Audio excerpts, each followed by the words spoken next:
The crown on Camilla's head can look like total victory.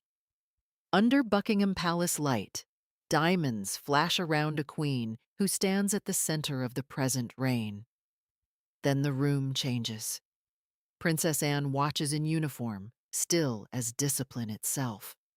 Prince William stands beyond the applause, his grip closed around the inheritance that will outlive this court.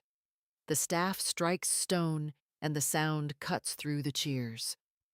Camilla has status now, but status is not command over the future. Her power comes through Charles. Two older legacies are already closing in: duty and Diana's waiting eldest son. By late 2022, Charles had asked Parliament to widen the pool of counselors of state. He wanted Princess Anne and Prince Edward added.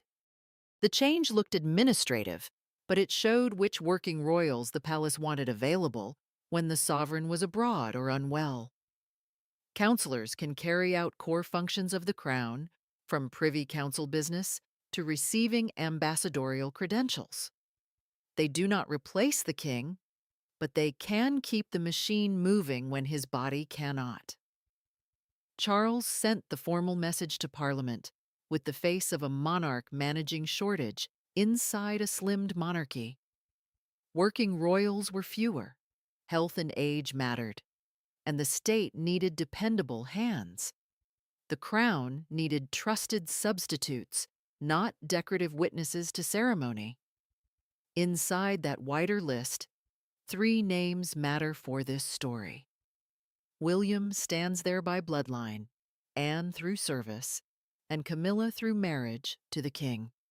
That does not make her powerless, but it makes the source of her power fragile. Her formal authority is tied to Charles, while William and Anne carry foundations that do not need her place at his side. The list was not only paperwork. On paper, they shared capacity.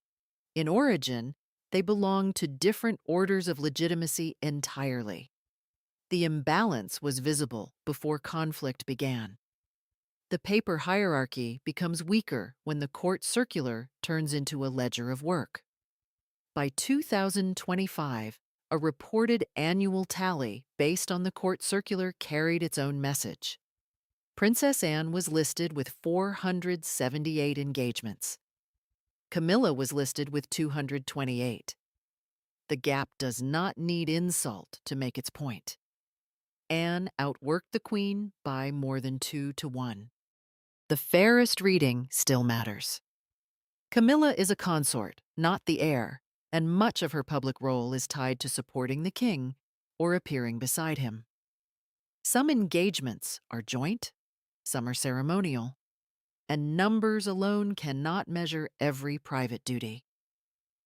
Yet the comparison exposes the difference between title and earned credibility. That difference gave the statistics their quiet institutional force. Anne's schedule reads like a working file with no patience for glamour. Patronages, military duties, charities, investitures, visits, and receptions fill page after page. Her hands move through briefing papers from hundreds of organizations, not as decoration, but as proof of endurance. Her authority did not flare in one coronation season. It accumulated through repeated obligation. That endurance became sharper after the health shocks of 2024. Charles and Catherine both underwent cancer treatment, leaving the monarchy under visible strain. At that moment, public attention did not look only for jewels or rank. It looked for reliability. Anne's discipline became a kind of national ballast because she had spent nearly 60 years making service look unsentimental. She arrived, listened, opened, inspected, thanked, and moved on to the next duty. Camilla continued her work and her support for Charles, yet the numbers left a plain, hard outline. A crown can elevate a person in ceremony. It cannot instantly manufacture decades of trust. The court circular gave the monarchy a colder mirror. Anne's authority appeared earned in public view. Camilla's public standing still depended heavily on Charles's unsettled reign. Camilla's most exposed point is time.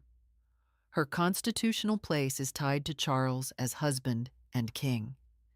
The office gives her proximity, precedence, and access while his reign continues. Yet that machinery has a built-in expiry. In a midnight office, the thought does not need to be spoken. When the crown passes to William, Camilla would no longer be queen consort of the reigning king. Her title could remain dignified, but her place would move away from the center of the sovereign's household. That change would not require drama. Offices can shrink, diaries can thin, papers can stop arriving. The center of gravity moves toward the Wales household because succession makes it move. William, standing in the doorway, would tell the story without a raised voice. His authority would no longer be waiting, it would be sovereign. Camilla's status could remain dignified, yet its constitutional edge would disappear. Anne is different. Her power does not rest on being married to a king. It rests on service that survived scandals, losses, retirements, and changing reigns. William is continuity by blood. Anne is continuity by record. Camilla is central only while Charles is central. That is the quiet sentence behind the pageantry. The constitutional line has already been drawn. One figure inherits the crown. One has earned the country's trust through work. One occupies borrowed height beside a current monarch. But the pressure around Camilla does not end in legal documents. It moves next into jewels, patronages, and visible symbols where memory can leave a sharper mark than any statute. When William placed Diana's 12-carat sapphire ring on Catherine's hand in 2010, he did more than announce an engagement. He moved his mother's image into the future of the monarchy. The blue stone caught light in every public wave, every arrival, every photograph where Catherine stood beside the heir. William said the choice was his way of keeping his mother close. That sentence turned jewelry into inheritance. The ring became a living sign that Diana had not been sealed inside the past. It traveled through Catherine, not through Camilla, and that mattered. Every flash of sapphire placed public memory beside the woman who would one day be queen. Camilla could wear a crown, appear beside Charles, and hold rank in the present reign. Yet the emotional line running from Diana to William to Catherine stayed outside her reach. At court dinners, that contrast could sit in the room without a word. One woman carried formal precedence through marriage. The other carried the ring that millions still recognized before any title was spoken. Catherine did not need to speak Diana's name each time she lifted her hand. The stone spoke first. It gave the Wales household an emotional force Camilla could not claim. It made Diana visible without accusation, and that made the symbol harder for any rival image to displace in public memory. It reminded the country that one form of legitimacy comes from law, while another comes from affection that the palace cannot command. The same imbalance appears in royal jewels. Camilla, as queen, can draw from the royal collection and wear pieces assigned to the office she holds. That access is real, formal, and impressive, yet it is also tied to position. A jewel worn on loan can dazzle a room without becoming a private inheritance. Anne's brooches speak in another language. On her lapel, pieces associated with Queen Elizabeth II and Prince Philip carry family memory, not court allocation. They do not announce office first. They announce daughterhood, service, and a lifetime beside parents who trusted her discipline. When Anne wears those jewels, the effect is colder than display. That is why the lapel matters. A brooch can be smaller than a tiara and still carry more authority. It is not always the largest diamond that rules the room. Sometimes it is the piece a mother leaves within family memory, where public cameras can read affection as succession. Royal jewelry is never simple property. Some pieces belong to the crown, some to the royal collection, and some pass through private family hands. That complexity is exactly why the distinction matters. Camilla may wear magnificent objects because she is queen in Charles's reign. Anne can wear certain memories because she is Elizabeth's daughter across every reign. That is the border between borrowed and inherited. Loaned jewels can support ceremony. Inherited jewels carry blood, grief, trust, and years of work. Catherine holds Diana's emotional legacy through the sapphire. Anne holds Elizabeth's service legacy through private pieces that speak of a mother and father. Together, they create a symbolic pressure around Camilla's place in the story. She has access to gold, diamonds, and rooms of ceremony. They hold the emotional ownership of the two women modern Britain still measures against the crown. Camilla may have access to jewels assigned to her role, but not the private meaning attached to those objects. That meaning has already traveled elsewhere. The isolation widened beyond gemstones. In 2025, palace patronage decisions gave the same message in administrative form. Friends of the elderly, long linked with Queen Elizabeth II for more than 60 years, passed to Princess Anne. Tai Hafan, the children's hospice long connected with Diana's memory, came under Catherine's patronage. The paperwork was quiet, but the symbolism was not. The message did not shout. It appeared in paperwork. In palace language, a patronage can do the work of a verdict. It decides which memory receives official protection and which figure remains outside the inheritance without open accusation. These choices did not need to say Camilla had been rejected. Their meaning came from where the legacies landed. Elizabeth's long service found its safest continuation in Anne, the daughter whose schedule had become proof of endurance. Diana's compassion found its public future in Catherine, the Princess of Wales who already carried her ring. Camilla remained queen, but the deepest emotional estates were being assigned elsewhere. That is how institutions move when they want to protect memory without creating open conflict. They do not always punish with words. They redirect patronage, jewelry, attention, and inherited symbols.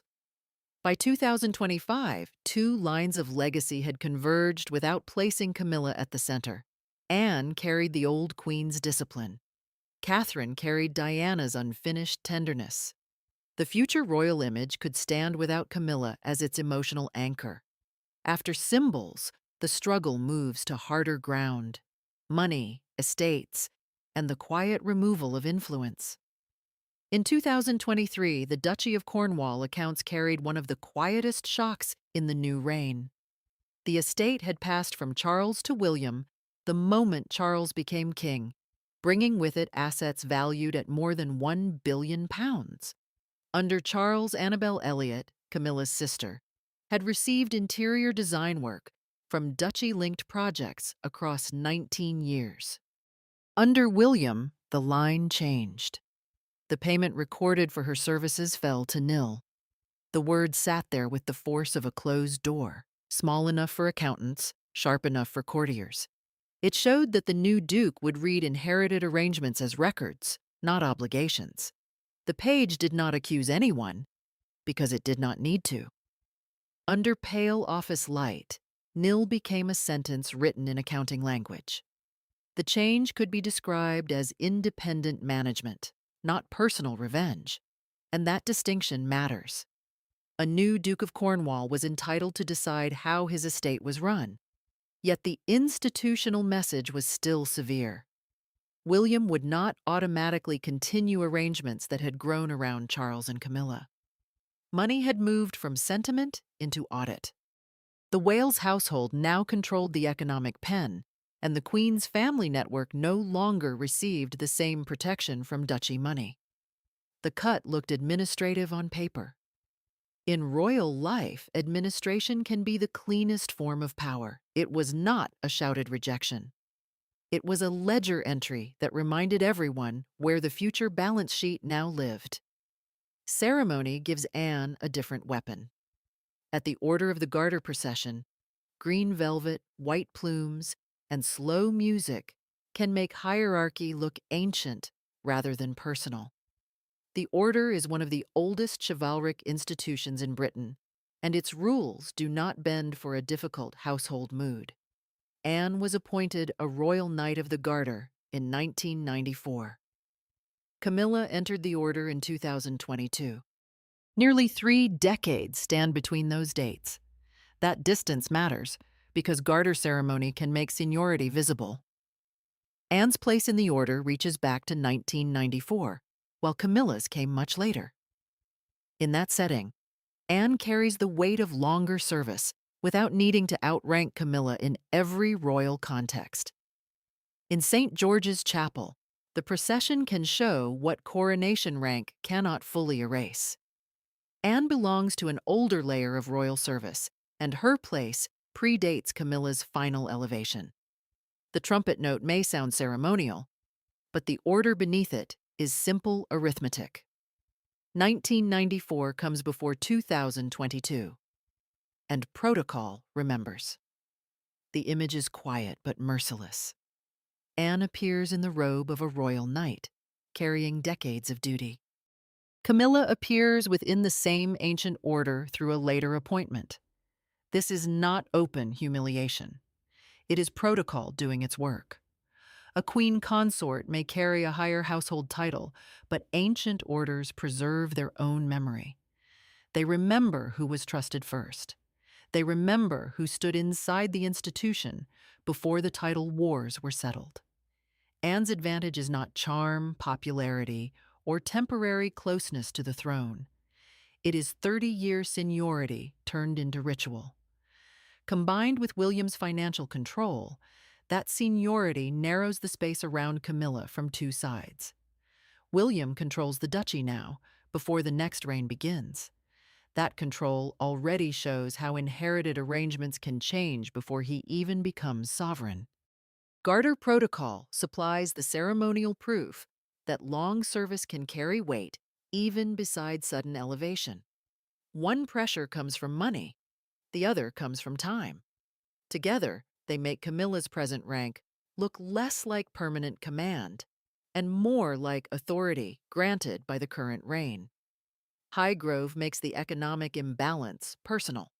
The house is associated with Charles and Camilla's life together, but its legal structure belongs to another power. Highgrove is part of the Duchy of Cornwall. When Charles became king, the duchy moved to William.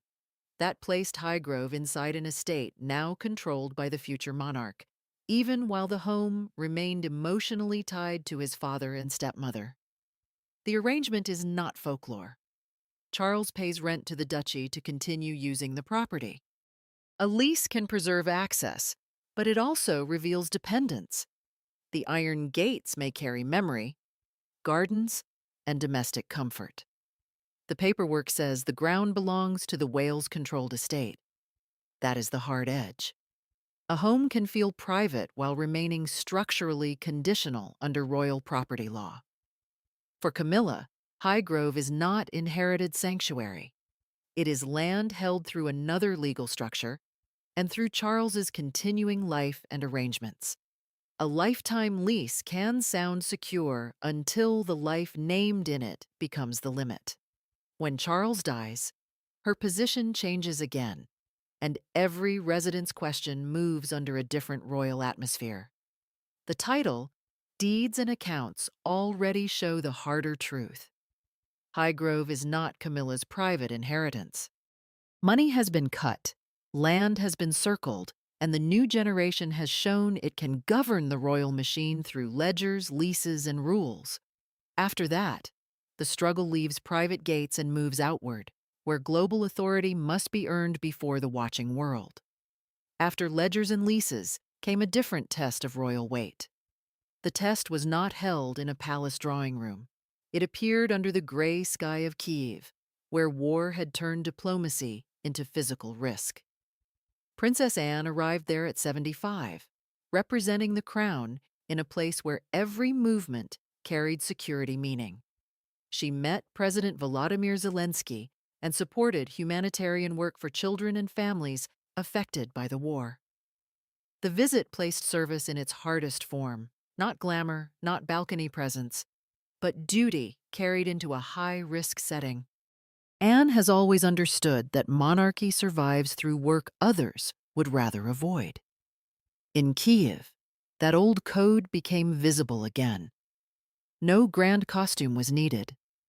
A firm step from the car, a controlled handshake, and the security weight around the visit were enough to define the image. The point was not spectacle, it was credibility under pressure. That credibility belongs to the tradition of Elizabeth II. Duty without drama. Anne did not need to turn the journey into a personal brand. The work itself carried the message. She stood for the crown where the crown needed steadiness, not decoration. That is why the comparison cuts so sharply. Camilla may occupy the center of the present reign beside Charles, but Anne can still perform the old royal function with harsher force. She shows up, endures discomfort, and makes the institution look serious. Prestige, in that moment, was not borrowed from marriage. It was earned by going where risk made presence matter. William's model of power moves on another scale. He is not waiting passively for the crown to arrive. Through the Earthshot Prize, he has built a global platform that carries his name beyond Britain's borders and beyond the rhythm of ordinary royal visits. The stage lights, the finalists, the scientists, the entrepreneurs, and the strategic handshakes all point toward a future kingship shaped around planetary urgency. Earthshot does not resemble a ribbon cutting. It behaves like an international machine. The structure is precise. 5 prizes are awarded each year, with each winner receiving £1 million. Across a 10-year model, the commitment reaches £50 million in prize funding. The scale matters because it turns royal attention into investment, network, and measurable ambition. The aim is not to plant one tree for a photograph. The aim is to identify solutions for major environmental crises and give them capital, visibility, and global backing. William uses Earthshot to gather a different court around him. Technology leaders, climate experts, philanthropists, city mayors, investors, and public figures orbit the project. Names such as Jeff Bezos and Bloomberg-linked leadership show the kind of elite ecosystem the prize can attract. This is soft power, but not the soft power of tea rooms and condolence books. It is convening power. It turns the future king into a broker between crisis and resources.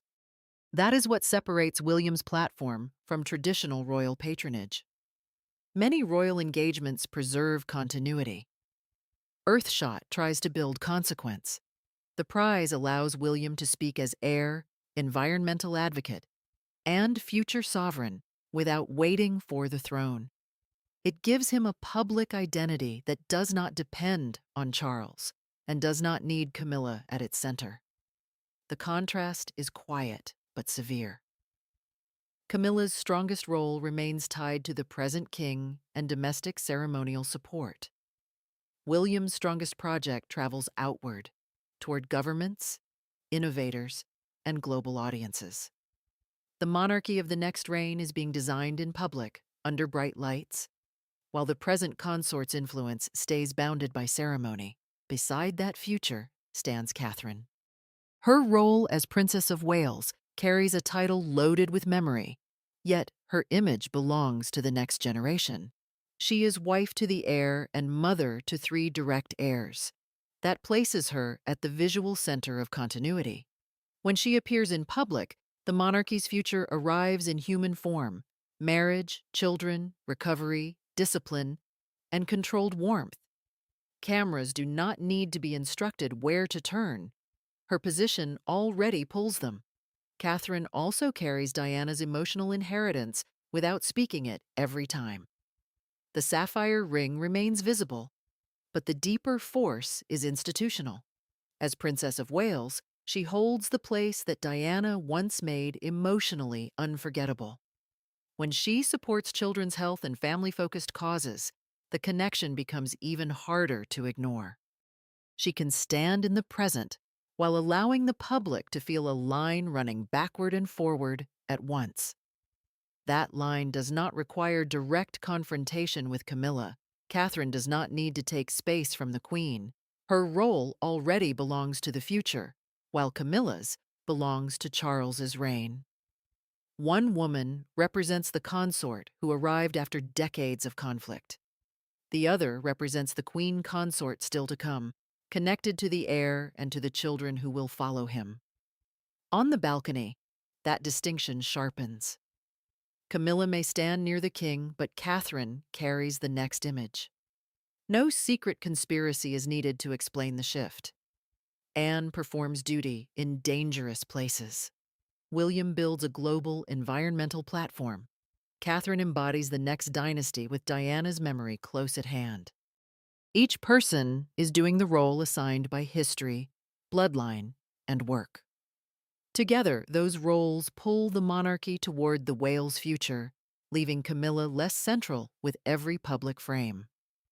Camilla may hold the crown of this reign under Charles's protection. In the long shadow of Windsor Great Park, that crown begins to fade, becoming less command than reflected authority. The coronation language begins to lose force and the cheers fall away. Beside the black weight of history stand William and Anne, formed by bloodline, service, and endurance. One carries the future, while the other carries the old discipline of duty. Camilla's place was granted through marriage, and marriage is mortal. The House of Windsor keeps its harshest truth for the end. Trust belongs to those who outlast the reign.